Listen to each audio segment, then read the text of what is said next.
Ang uban dito no kay kuan man kaning namo ko nabasa sa YouTube nga pwede ra ko na mag-walk-in. So sa side sa Keppel dili kung unsa ang imong schedule nga time.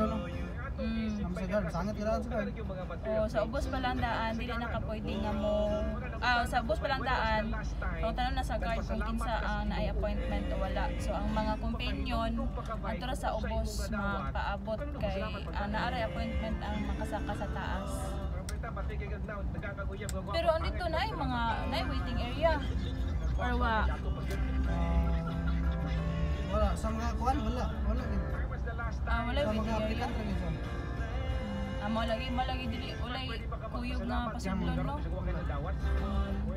Pero kuan man niya useless gapon ang atong pagsayo-sayo kay wala man kapag pasaka kung unsay time nga schedule mo ra man lagi ilang i-follow.